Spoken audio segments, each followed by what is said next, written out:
El video del día de hoy será sobre los paisajes geográficos kársticos de San Luis Potosí. Y la entrevista es con el doctor Gerardo Palacio Aponte, entrañable y querido amigo de hace muchos años, cuando éramos jóvenes. Buenas tardes, doctor Palacio, ¿cómo está? Muy buenas tardes, Francisco. Pues nada, muchas gracias por la invitación. Estoy muy bien, aquí con el gusto de saludarte y tratar de compartir un poco de nuestras experiencias conjuntas, en tantos años que ya que llevamos pues juntos, ¿no? Trabajando y con la amistad. Gracias, Francisco. Sí, no hay de qué. Bien, primero les comentaré que el doctor Álvaro Gerardo Palacio Ponte es geógrafo por la Facultad de Filosofía y Letras, después hizo una maestría y luego un doctorado en el mismo lugar. Eh, Doctor Palacio, pues cuéntenos un poco quién es usted, cómo fue su niñez, dónde la vivió y cómo es Sí, que ha decidido o decidió ser científico. bueno, pues yo nací en la heroica Matamoros, Tamaulipas, eh, hace ya un montón de años y me moví desde muy chico a la Ciudad de México. Y siempre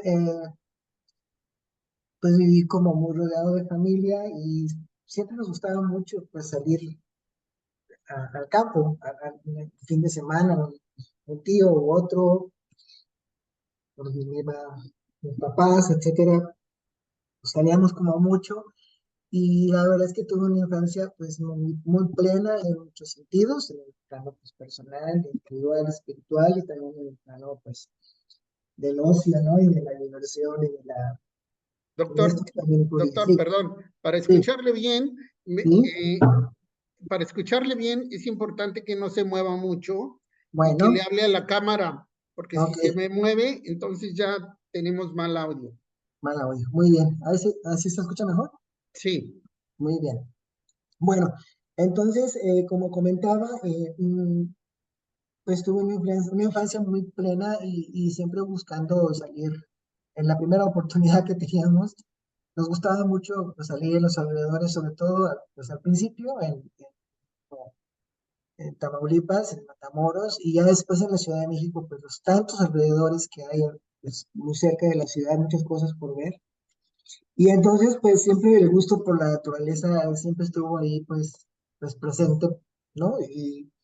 Pero estaba como en el subconsciente en realidad, nunca lo asimilé como con esa idea de algún día, pues tomar parte de esa naturaleza como objeto de estudio, digamos, seriamente hablando en términos científicos, digamos.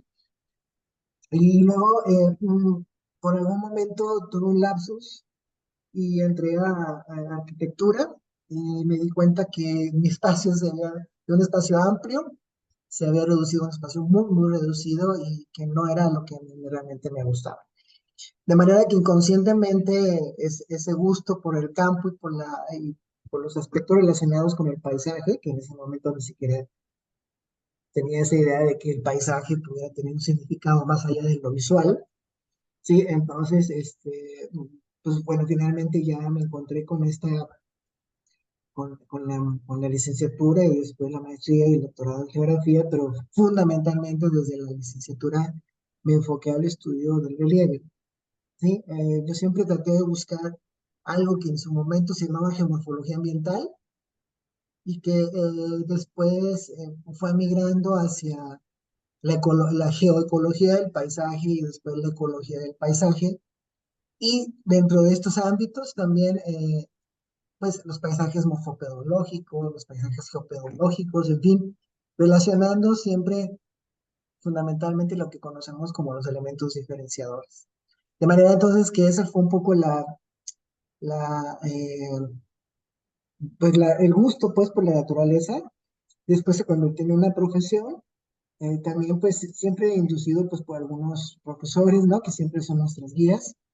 En su momento el doctor Mario Arturo Ortiz Pérez del Instituto de Geografía y la doctora la maestra Coralia Oropesa, que también en su momento nos los orientó hacia otros ámbitos aplicados de la geomorfología, como también los riesgos, el estudio de los riesgos naturales, y después, pues, obviamente, la geomorfología aplicada, que es como una rama más específica relacionada con los probables impactos de los fenómenos de origen geomorfológico en las sociedades actuales, sobre todo en los asentamientos humanos. Básicamente eso fue un poco el antecedente y un poco el gusto por dedicarme a estos temas. Después ya en la península de Yucatán, pues que viví alrededor de 13 años más o menos, pues es un conjunto de paisajes kársticos pues impresionantes que uno realmente no acaba de conocer y uno de entender porque son complejos, no es tan simple, ¿no? En tratar de entenderlos a simple, digamos, como a simple vista no es tan fácil, ¿no? Porque parece simple, pero en la práctica son muchos los elementos involucrados y entonces siempre se genera como esa inquietud o especulación científica de dónde empezó el paisaje, dónde se originó, por qué es así, etcétera, ¿no? Bien, Básicamente eso sería. Ujú. bien. Para que nos entiendan los jóvenes que siguen nuestro canal, eh, hay muchas definiciones de CARS. Cuando uno habla con los geólogos, ellos se enfocan en la roca, la hidrología y las cuevas. Pero para un geógrafo, ¿cómo ve un geógrafo el CARS? ¿Cómo es la definición para ustedes de geógrafos? Bueno, pues el CARS finalmente se constituye como un paisaje en donde hay elementos, digamos, diferenciadores e indicadores relacionados con la naturaleza kárstica, es decir, un conjunto de elementos que concurren en una porción del territorio, ¿no? Y que le dan una característica muy particular, en este caso de origen kárstico. Sí, los paisajes entonces es, digamos, como el enfoque que se le da básicamente en geografía, es decir, concebir unidades o porciones del territorio en donde hay una coincidencia bueno, en cuanto a los diferentes elementos que constituyen el paisaje y que le dan una identidad muy específica, ¿sí? A cada uno de los paisajes, tanto fisonómicamente como funcional. En pocas palabras es eso, ¿no? O sea, en realidad nosotros en geografía vemos ahora, ¿no? Digamos que el relieve es como un indicador más del paisaje, pero al mismo tiempo es un indicador no solamente fisonómico, sino también funcional, ¿no? Entonces, Claro, eso básicamente creo que la diferencia entre el enfoque puramente geológico, digamos, en donde se concentra uno fundamentalmente en aspectos geoquímicos o litológicos, ¿sí? Y en el caso de nosotros, más bien en la expresión que tiene el relieve, tanto en su forma exógena como en su forma endógena, ¿no? claro. Digamos que Ujú, así como los biólogos piensan en ecosistemas, los ujú. geógrafos piensan en paisajes geográficos. Exactamente, Mientras exactamente. los biólogos hablan de estructura del ecosistema, ustedes como geógrafos hablan de los elementos del paisaje. Claro, Y como y un biólogo diría estructura y función del ecosistema, ustedes dirían elementos del territorio y su funcionamiento también. exactamente, exactamente. Ok, bueno, Digamos que esos dos grupos de elementos son fundamentales, ¿no? Los elementos visibles o fisonómicos, los que se ven, objetivamente identificables y visibles, y los criptosistémicos o funcionales que no se ven, digamos, de forma evidente, pero que sabemos que están presentes en el relieve. que se deducen a partir de lo que se ve. ¿Eh? Exactamente, Es exacto. como cuando vemos un muchacho muy fornido, bueno, pues nos indica, bueno, al verlo musculoso, decimos, Ujú, pues es fornido, o sea, tiene fuerza. sí, Eh, es más o menos lo mismo, ¿no? más o menos, La estructura nos habla de la función. exactamente. Eso Bien, es. ok. Bueno, comparando, doctor, entre los paisajes kársticos de San Luis Potosí y los de la península de Yucatán, qué nos puede decir? ¿Cuáles serían las grandes diferencias? Con Bueno, palabras sencillas para los jóvenes que nos sí, siguen. bueno, En los paisajes kársticos tienen como una expresión, digamos, epigea o superficial y una expresión hipogea o subterránea. Todos los paisajes kársticos tienen en común una interacción entre los sistemas cavernarios que se dan hacia el interior de los paisajes kársticos y su interacción hacia la parte superficial, digamos, que son las geoformas, digamos, epígeas o superficiales, ¿no? Esta, eh, esta condición es, pues, en todas las rocas que son susceptibles a la disolución, no solamente a las calizas, sino algunos yesos, las margas, dolomitas, etcétera, esas rocas que tienden a disolverse con facilidad en presencia de agua. Por lo tanto, entonces, el agua también es un factor fundamental y la temperatura del agua también es un factor fundamental. Bueno, esos son los elementos, digamos, morfogenéticos, ¿no? Que son diferentes tanto en el caso de San Luis Potosí como en el caso, por ejemplo, de la península de Yucatán. Y todo en donde empieza realmente, digamos que la base estructural, digamos, de estos paisajes kársticos está justamente en lo que conocemos como la morfoestructura. La morfoestructura no es como la que típicamente la conocemos en geología como la estructura geológica, sino más bien la morfoestructura es la expresión en superficie de una estructura geológica, ¿sí? De manera que la morfoestructura es esta expresión superficial de las grandes estructuras geológicas subyacentes. De manera entonces que en el caso de la península de Yucatán, tenemos algo que se conoce como el karst de mesa o karst tabular, digamos, y en el caso de San Luis Potosí, más bien hablamos del karst de montaña. Por ejemplo, en Europa le dicen karst alpino, por ejemplo, este, obviamente por sus zonas montañosas, sí, por los Alpes, obviamente, pero en realidad, hablando morfoestructuralmente, es el karst de montaña. Sí, estas dos son las grandes diferencias. Y tienen que ver también con morfoestructuras diferenciales muy importantes. En el caso de los paisajes kársticos de montaña de San Luis Potosí, están asociados a las orogenias o los movimientos orogénicos, ¿no? Y en el caso de la península de Yucatán, está relacionado con los movimientos epigenéticos, que son más bien de un basculamiento más homogéneo, en donde no hay plegamientos destacados, A ¿sí? ver, más sencillo, doctor. Ajá. Más sencillo. Más sencillo, en el Sí, caso de pocas palabras, en el caso de San Luis Potosí, lo que tenemos son pliegues, ¿sí?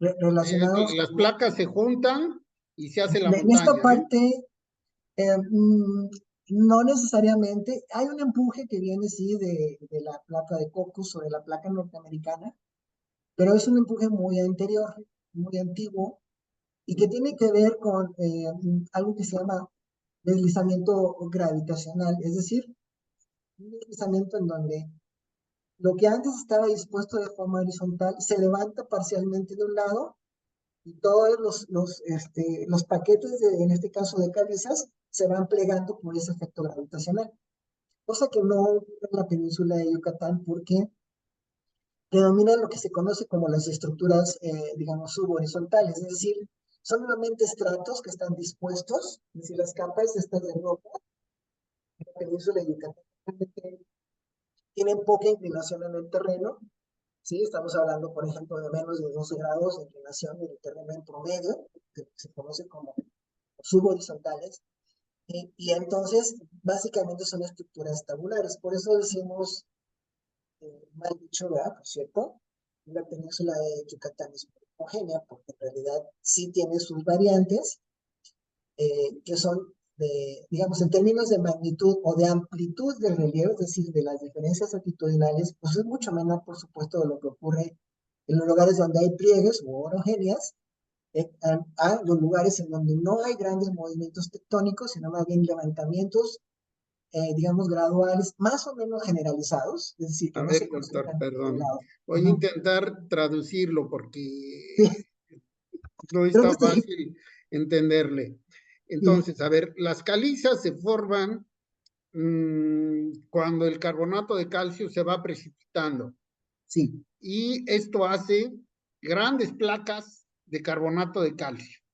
en los Exacto, mares someros. Pero luego exacto. estos mares someros, por razones internas de la Tierra, las Ujú. placas se mueven, se empujan Sí, unas con otras, y al encontrarse, pues se revuelven esto que usted le llama pliegues, ¿no? exactamente. Bien, y eso puede hacer una montaña, pero esto no ocurre con esa intensidad en la península de Yucatán. Aquí más bien lo que Exacto, ocurre es que estas placas van quedando expuestas horizontalmente por el descenso del mar, por exacto, las glaciaciones y las interglaciaciones, ¿no? Que exacto. antes el mar estaba muy adentro, pero luego viene la glaciación y el mar se retira y quedan expuestas estas placas, como si fuera eso, una mesa, placas de láminas de calizas, Exactamente. ¿cierto? Sí, Bueno, muy bien. Perdón, pero es para que nos entiendan nuestros sí, jóvenes que siguen el canal. sí. Y una de las cosas muy, muy importantes es que eh, estos, digamos, dos grandes tipos de cars, digamos, el cars de montaña que se da en las zonas donde hay pliegues, y el cars de mesa, en donde más bien las estructuras son tabulares o de mesa, mesiforme, ¿no? General, ¿sí? Con pliegues muy localizados en algunas partes, en algunas zonas, ¿sí? Muy poco desarrollados en general, ¿sí? Tienen también elementos en comunes que son lo que se conoce como la permeabilidad secundaria, que es mucho más intensa, digamos, en los términos donde hay mayor actividad tectónica, digamos, aplicativa, es decir, de pliegues, como en el caso de los pliegues de San Luis Potosí, a diferencia con lo que existe, por ejemplo, en la península de Yucatán, que además también, digamos, la juventud del paisaje kárstico también es un factor muy importante en el caso de la península de Yucatán comparado con la antigüedad del paisaje que tiene, por ejemplo, los paisajes cársticos de Potosí. De manera entonces que estas diferencias tienen que ver con la diferente intensidad de la permeabilidad secundaria, que es justamente las diaplasas o fallas, y las diaplasas y las fallas, que son cosas, fracturas y diaplasas serían lo mismo, son rupturas en las rocas, las fallas sería cuando hay un desplazamiento entre rocas. Lo que ocurre es que en las zonas donde hay orogenias o donde hay pliegues, ¿no? Digamos, el desarrollo de estas estructuras, digamos, de permeabilidad secundaria, que son estas como fracturas y fallas que permiten comunicar la superficie con el interior de los pliegues, pues hacen que haya, por ejemplo, estructuras mucho, muy desarrolladas, como los sótanos, por ejemplo, o grandes grutas, ¿no?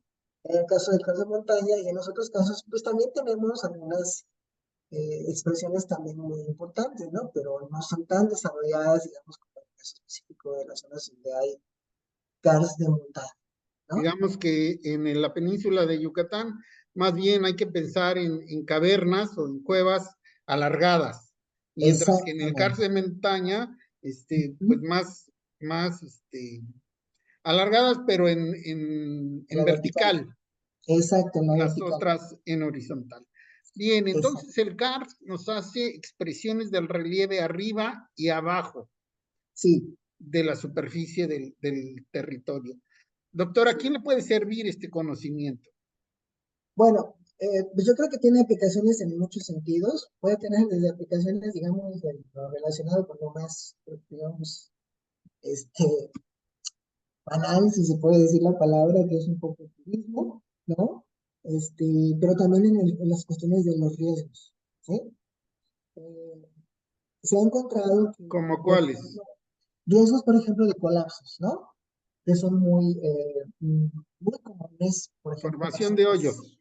exactamente, lo que se conoce como dolinas de colapso, que son estos huecos, ¿no? Que hay en la superficie, que a través de una fractura normalmente, o una red de fracturas y fallas, puede ser, se conectan hacia el interior, digamos, de los acuíferos normalmente, o los mantos acuíferos que estén, no pueden estar subterráneos, o simplemente por la misma permeabilidad secundaria se comunica con la superficie cuando llueve, el agua baja, se infiltra, etcétera, y finalmente se encuentra con un acuífero en la parte baja, hay disolución que se concentra justamente en las fallas y fracturas, ¿sí?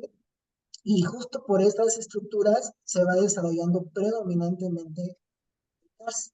De manera entonces que estas estructuras son fundamentales en el entendimiento de la probable amenaza que significa. ¿Qué quiere decir esto? Que asumimos que una zona que tiene una mayor cantidad o una red de fracturas mucho más densa será una zona mucho más peligrosa. Más si estas fallas y fracturas son profundas y en algún momento, digamos, generan lo que se conoce como dolinas de colapso o le llaman también dolinas de succión y da origen a los mismos sótanos, por ejemplo, como el sótano de las golondrinas o la olla de las guaguas en el caso de San Luis Potosí, o como hemos visto en algunos lugares, por ejemplo, ahora recién que acaban de encontrar un pozo, digo, esto es una depresión muy profunda en el Caribe, ¿no? Gente de Chetumal, según entiendo, y están vinculadas con estructuras tectónicas, definitivamente están relacionadas con el agua. Entonces, en donde hay mayor actividad tectónica, ¿sí? Y donde hay mayor densidad estructural, por ejemplo, de fallas, hay posibilidad de que haya lapsos, por ejemplo, en superficie, como algún momento yo lo pude verificar, por ejemplo, en Campeche, sí, en Campeche, resulta ser que finalmente se encuentran las estructuras superficiales con las estructuras subterráneas por el mismo efecto de la disolución, y entonces hay una altísima probabilidad de zonas donde hay muchas fallas o muchas fracturas, partiendo del hecho de que hay homogeneidad en cuanto al lógico, asumimos que en esas zonas habrá mayor posibilidad de colapso, ¿no? Bien. Pero como, sí, por un lado son los riesgos por formación de hoyos, Ajá.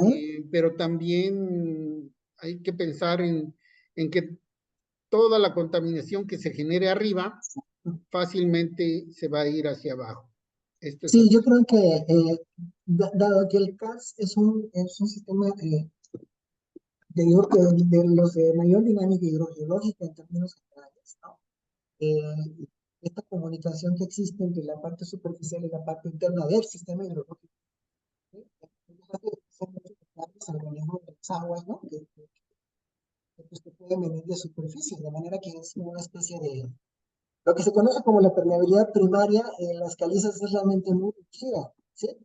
Lo que realmente es importante ahí es la permeabilidad secundaria, es decir, las zonas en donde la roca está rota, donde se ha fragmentado por diferentes razones, ¿no? Intemperismo tanto físico como químico, por ejemplo, o alguna actividad tectónica local, etcétera, o regional, ¿no? Y en donde sí se establece una comunicación muy, muy importante entre la superficie y el fondo, digamos, del sistema hidrogeológico. Aquí sí vale la pena decir que es un sistema fundamentalmente sobre las estructuras rocosas, ¿no? Fracturadas, ¿no? Y entonces están muy, muy vinculadas desde la superficie hasta el fondo de los acuíferos. Muy bien. Eh, bien, doctor, cambiando un poco de tema, ¿Sí? sabemos que usted es miembro de la Asociación Mexicana de Estudios sobre el CARS. La pregunta es, ¿qué beneficios le trae a los jóvenes y a los no tan jóvenes, a los científicos y a los estudiantes participar en la MEC? Cuéntenos un poco su experiencia. Bueno, a ver, yo creo que hay mucho desconocimiento en realidad sobre lo que es el CARS. Creo que se conoce muy poco que cuando uno va a una gruta está viendo algo de CARS, ¿no? O cuando uno ve un cenote está viendo CARS. Mucha gente no tiene ni idea de lo que es el CARS, ¿no? Como tal, o que existe un sistema complejo de esta naturaleza que es el CARS, que es único, existe, que es muy particular. Y entonces creo que estas reuniones, como nos enfocamos particularmente a estas temáticas, pues es muy importante hacer notar que son, primero, pues, paisajes únicos, ¿no? Irrepetibles, que son en cada zona climática, en cada estructura geológica, Y también otra de las cosas muy importantes es que, por ejemplo, acá se maneja mucho la idea del carso huasteco. La gente va a las cascadas, se va a los ríos, a los valles cársticos, o incluso a las golondrinas, pero no tienen idea de que están en cárcel y que es tan particular. De manera entonces que asistir a estas reuniones me da la impresión de que pues, abre el panorama sobre una parte por el uso actual que se le está dando al CARS, saber qué es el CARS, por una parte, el uso que se le está dando actual y el uso potencial que puede tener en el futuro, incluyendo la condición ambiental y los riesgos asociados. También eso es otra de las cosas que a veces no se ve con mucha claridad. A veces aparecen zonas de Puebla, por ejemplo, de enormes huecos y uno asume, pues asume que es un hoyo y que pasó y que afuera un río y subterráneo y al final realmente fue cárcel. En fin, no se sabe a veces muy bien, no se conoce mucho el caso, ¿no? Es como que se ha manejado eh, pues, pero un tema muy específico de los geólogos, por ejemplo, en general, y los geomorfólogos, cuando yo creo que debe ser un tema de dominio público, porque pues, no es, digamos que no es un concepto extraterrestre, sino que es bastante terrestre, ¿no? Y creo que es muy importante saber, pues, todo lo que implica el caso, ¿no? Desde su ¿En qué estados organización. hay CARS, doctor, de Bueno, México? por ejemplo, hay estados muy relevantes, por ejemplo, en Coahuila, por ejemplo, tenemos Cuatro Ciénegas, que por cierto, estamos ahí, ¿no? Que por cierto no son los únicos extrematoritos, también están en la zona de Alcalá. También hay, por ejemplo, en Tamaulipas, también tenemos ahí eh, colinas impresionantes, profundas. También tenemos obviamente en Veracruz, en Puebla, en San Luis Potosí, en los estados por ejemplo, en donde está la Sierra Madre del Sur, digamos, eh, Guerrero, ¿no? Oaxaca, parte de Chiapas, pues está obviamente Tabasco, están también la parte también obviamente de los tres estados de la península de Yucatán. Es decir, hay muchos estados en México que tienen CAS y que pues a veces lo manejamos como anecdotario, ¿no? Por ejemplo, no sabemos ni siquiera el origen de la palabra cenote, por ejemplo, ¿no? Que viene del maya sonot, por ejemplo, ¿no? Que es un hueco en tierra, ¿no? Prácticamente. Y no sabemos que el término genérico es de pueden estar inundadas o no, etcétera. Y creo que eso es lo más importante, reconocer también que tenemos muchos estados, por ejemplo, con CARS. Algo de lo más importante que también de la importancia hidrogeológica de los sistemas kársticos es que en zonas, por ejemplo, como en Coahuila, por ejemplo, uno podría imaginar que es algo solamente seco, alrededores, y vemos que los sistemas de la laguna o todos los humedales de Cuatro Ciénegas están conectados a sistemas kársticos. ¿Sí? Entonces, uno entiende que también ahí hay un potencial de agua muy importante que a veces no circula en la superficie, pero que está presente dentro de las rocas, ¿no? Abajo. Y sí, exacto, y a veces, por ejemplo, también eso permite que el agua también, pues, digamos, permanezca, ¿no? Porque pues, parte de ella se evapora, ¿no? De algunas partes. Por ejemplo, en Hidalgo también, es otro estado que también tiene CAS, por ejemplo, las grutas de Tolantongo, por ejemplo. En fin, son muchos los estados y muchos los potenciales y los riesgos también. Es importante también, creo que estas reuniones, hacer notar que digamos, yo podría decir que son ecosistemas, ¿no? Bien, muy vulnerables en términos hidrológicos, más que muchos otros, y que también es muy importante también entenderlo, ¿no? Sí, y también vistos como ecosistemas, pues los territorios kársticos pues tienen particularidades en cuanto a su biodiversidad y retos en cuanto a su conservación también. Ahora Exacto. pensando en esto que nos dice y en el Tren Maya y todas las Ujú. actividades que se están haciendo en la península de Yucatán, pues prácticamente hay que empezar de cero, ¿no? Porque hay Y, pocos estudios sobre el CARS. En fin, digamos que Exacto, en resumen necesitamos aprender a vivir en el CARS de nuestro exactamente. México lindo y querido. Y luego otra condición muy importante, que mucho de nuestro CARS es un CARS que muchas de las veces no se ve a simple vista. Por ejemplo, nosotros, pues con un trabajo de campo, podemos ver en la península que vamos caminando y encontramos cientos de cenotes, ¿no? O que encontramos lomeríos, ubicaciones, antillos, o como se le quiera llamar, ¿sí? Y que vemos que esas son condiciones muy particulares de complejidad que uno a veces no asimila, ¿no? Uno dice, no, pues todo es plano, no hay grandes diferencias altitudinales, pero no, en realidad es un sistema complejo y también mucho de eso no se ve. Entonces, como no lo vemos, pues pensamos que es algo muy homogéneo, muy general, ¿no? Muy simple. Y cuando tratamos de seguir la ruta del agua, a veces es complicado, ¿no? No es tan simple, ¿no? Hay que usar Pero, marcadores, etcétera. Exactamente, pero ¿no? cuando lo vemos con drones o con estas imágenes de satélite, Sí. donde podemos quitar la vegetación, pues Ah, eso vemos es que un... está lleno de hoyos, ¿no? Que Sí, por eso que ejemplo, ahora, pareciera que estaba planito, pues para nada es planito. nada, ¿no? Sí, ahora, por ejemplo, con el LIDAR, por ejemplo, pues es fenomenal, ¿no? Que tenemos resoluciones muy altas, ¿no? Y también pues, otras imágenes, ¿no? Resolución. Y los mismos drones, ¿no? Que ahora Ujú. son una opción genial, ¿no? Porque pues, digamos que en tiempo real, ¿no? Y en tiempo real y además con mucho detalle, ¿no? Que eso es algo que a veces nos falta, ¿no? Muy bien, doctor. Pues por último, Sí.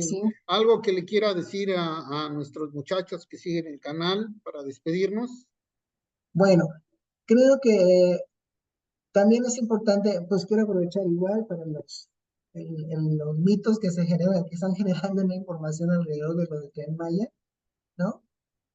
Decir que mucho del Tren Maya ya existía, ya eran zonas donde había vías ferroviarias que no existían en el pasado, y que desafortunadamente la península de Yucatán uno pensaría que está muy conservada, y en realidad uno vive en la península y la capital, uno se da cuenta que desafortunadamente no es así, ¿no?